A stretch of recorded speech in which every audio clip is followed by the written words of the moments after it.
안녕하십니까, 이동열의 안보전선입니다. 오늘은 북한학강입니다.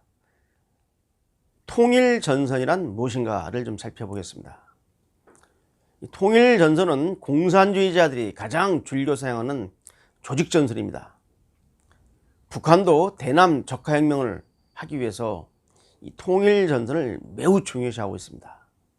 여러분은 아마 이 통일전선이라는 말을 많이 들어보셨을 겁니다. 그래서 오늘은 간략하게 통일전선의 개념에 대해서 좀 설명을 드리겠습니다. 이 통일전선은 싸우는 전선을 통일한다는 의미입니다. 자, 공산주의자들이 주적을 타도하기 위해서, 주적은 바로 이 자본가와 이 정권을 의미합니다. 이 주적을 타도하기 위해서 조직을 연합하는 전선입니다. 근데 이 통일전선은 두 가지 특징이 있습니다. 자, 공산주의자들은 어느 때 통일전선을 형성하는가? 주적보다도 역량이 적을 때, 역량이 딸다는 겁니다. 만약에 대한민국을 상정한다면 대한민국의 주적을 바로 대한민국에 주둔하는 미국과 주한미군이죠. 그 다음에 그의 앞잡이라고 하는 이제 남한 정권을 의미합니다.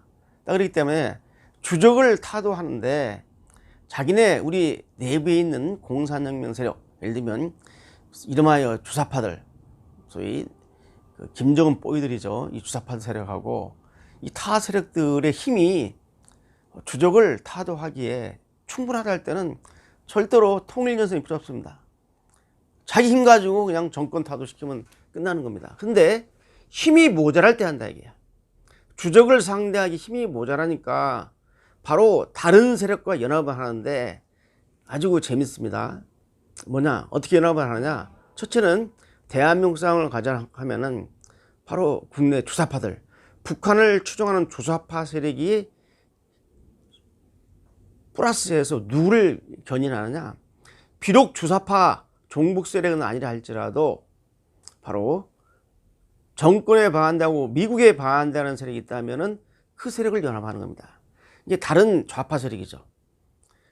주사파는 아니지만은 사회주의를 추구하는 세력을 연합하는 거예요. 그들의 힘을 가지고 정권을 타도하는 겁니다.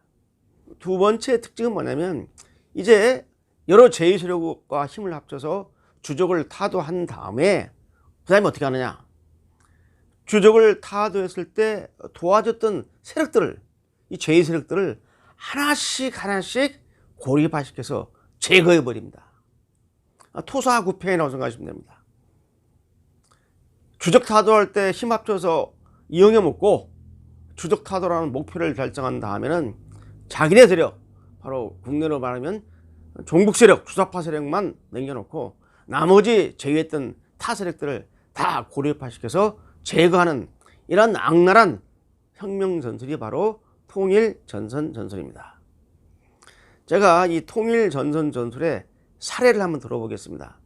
지금 현재 크메르 누주, 이 캄보디아를 생각하시면 됩니다. 당시 이 캄보디아는 원래 왕정이었습니다. 왕이 지배하는 사회였는데 이 논놀이라는 이 장군이 쿠데타를 일으킵니다. 이 논놀이라는 장군은 이제 미국의 지원을 받았죠.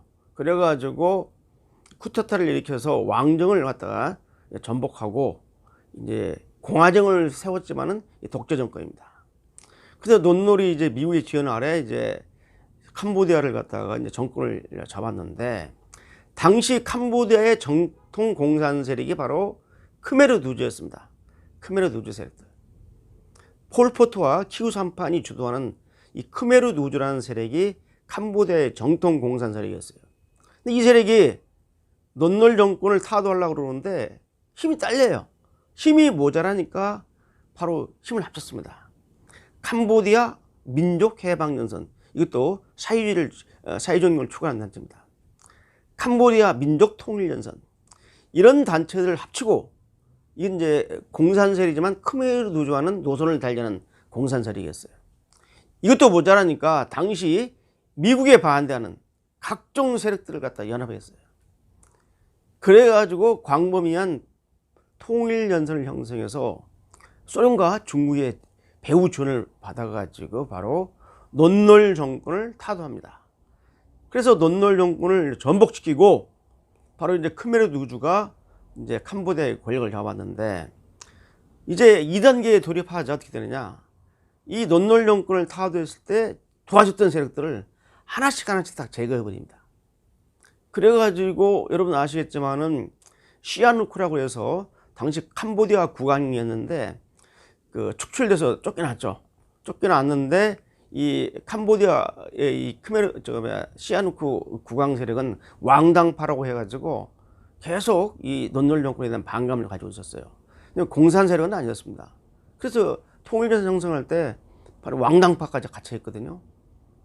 자, 그랬는데 이 혁명군이 바로 이제 논놀 정권을 타도할 때 도와줬던 바로 이 시아누크 전 국왕을 갖다가 저희가 체포로 들어오자 시아누크 국왕이 태국을 통해서 도망가 버렸습니다. 그래서 왕당파 세력 제끼고, 캄보디아 민족해방연선 제끼고, 캄보디아 민족통일선 제끼고, khmer 르주가 정권을 장악하면서 바로 캄보디아의 국호를 갖다가 khmer 르주라고 바꿉니다. 그러면서 2단계 사회주의 혁명을 하면서 바로 뭐가 발생하느냐, 수많은 사람들을 숙청했죠. 이게 바로 킬링필드입니다. 여러분 킬링필드라는 영화 아마 보셨을 겁니다. 당시 그 캄보디아 혁명 사태를 다룬 겁니다. 외신 기자가 캄보디아의 그 혁명 과정을, khmer 르주 혁명 과정을 지켜보면서 서방 세계로 탈출하는 그 과정을 겪은, 그게 바로 그 유명한 킬링필드라는 영화입니다. 무려 300만 명을 죽였습니다. 당시 캄보디아 인구가 1000만 명이 안 됐는데 전체 인구의 3분의 1을 갖다가 학살시켜 버렸어요. 군인, 공무원 가족, 경찰, 교사, 인텔리전처들 다 가족까지 다 죽여버리고, 그다음 이제 노동자 계급으로, 프롤레타리아 계급으로 개조를 해서 개조가 안 돼버리면 다 추천을 해버렸어요. 그래가지고 나온 게 킬링필드입니다. 그 제가 수년 전에 캄보디아 프놈펜을 방문했는데요. 프놈펜에서 한 차로 택시로 수용차로 한 1시간 반 거리에 킬링필드 박물관이 있습니다. 그 박물관을 갔더니 저희 그 캄보디아 khmer 르주 혁명했을 때 그 쉽게 말하면 그 사망했던, 학살당했던 사람들의 해골 바가지를 갖다가 쫙 모아놨어요. 쫙 모아놨어요. 그때 이제 국내에서는 200만 명이 학살당했다, 이런 말이 오고 갔는데, 저는 계속 300만 명을 주장했거든요. 제가 그 자료를 봤기 때문에 300만 명이 학살당했다라고 공식적으로 khmer 르주 박물관에서 그렇게 홍보를 하고 있어요. 300만 명을 갖다가 전체 인구의 3분의 1을 갖다 다 학살시켜버린 겁니다. 이게 바로 사회주의 혁명입니다. 이렇게 보시면 되겠고요. 자, 그러면 이제 다시 말씀드린 이 통일전선이라는 것은, 예를 들어서 우리 대한민국 상황을 성취하면은 대한민국에서 사회주의 혁명을 하는데 바로 이 미국의 저렴한 미국과 이 남한 정권을 타도하기 위해서 국내 공산 세력 힘이 부족하니까 계파가 다른 타 공산 세력과 연합을 하고, 그리고 비록 공산주의 세력이 아닐지라도 정권에 반대하고 미래에 반대한다면 그 세력을 연합해서 정권을 타도시킨 다음에, 그 다음에 자기를 도와줬던 세력들 하나씩 제거해서 이제 공산 세력이 대한민국을 장악하는 그런 악랄한 조직연합전술이 바로 통일전선전술입니다. 오늘은 여기까지 하고, 이제 구체적으로 북한이 어떻게 통일전선을 지령하고 움직이는가 하는 사례를 좀 들겠습니다. 오늘 여기까지입니다. 감사합니다.